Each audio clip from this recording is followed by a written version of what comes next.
ឆ្នាំបង្ហប់ចេញមកចំហាយក៏ខ្ជះមកតាមចេញពីកម្ដៅខ្ពស់មកបញ្ជាក់ថានំអាកោប្រៃនេះពិតជាស្រស់មែនដូច្នេះលាវឡុងហ្វុងនិងចាំងភេវិនទ្រាំនៅក្នុងកម្ដៅរៀងរាល់ថ្ងៃអ្វីត្បិតហត់នឿយមែនតែពួកគាត់ទាំងពីររីករាយណាស់ពួកខ្ញុំទាំងពីរគិតថារកលុយខ្លួនឯងចាយខ្លួនឯងមិនចាំបាច់សុំលុយមនុស្សប្រុសសុំលុយគេជួនកាលត្រូវត្រៀមខ្លួនថាគេមិនឲ្យយើងបែបនេះខ្ញុំពិតជាមានសម្ពាធធំណាស់កំពុងនិយាយនេះគឺលាវឡុងហ្វុង9ឆ្នាំមុនរៀបការមកតៃវ៉ាន់មិត្តភ័ក្តិណែនាំឲ្យស្គាល់មិត្តក្នុងស្រុកចាំងភេវិនក៏ក្លាយជាមិត្តសម្លាញ់ឆ្នាំទៅអ្នកទាំងពីរទទួលបានសញ្ជាតិតៃវ៉ាន់មានចិត្តចង់រកស៊ីដូចនេះអ្នកទាំងពីរទៅណាន់ថូថ្វាយព្រះនៅវត្តក៏ចំល្មមបានញ៉ាំនំអាកោប្រៃដែលមានឈ្មោះល្បីធ្វើឲ្យអ្នកទាំងពីរចូលចិត្តនំអាកោប្រៃនេះ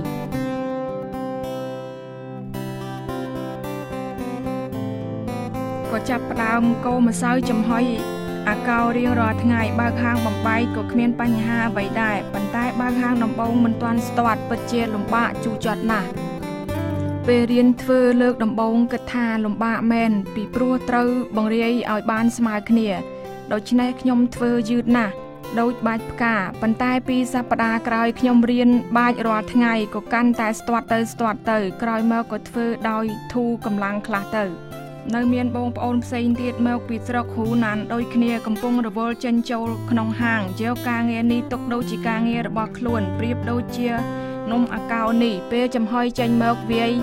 ឲ្យខ្យល់ចេញពីក្នុងទើបល្អួតហើយឆ្ងាញ់ពួកសហព័ន្ធបរទេសទាំងនេះខិតខំតស៊ូគ្រប់យ៉ាងដើម្បីជីវិតរបស់ខ្លួន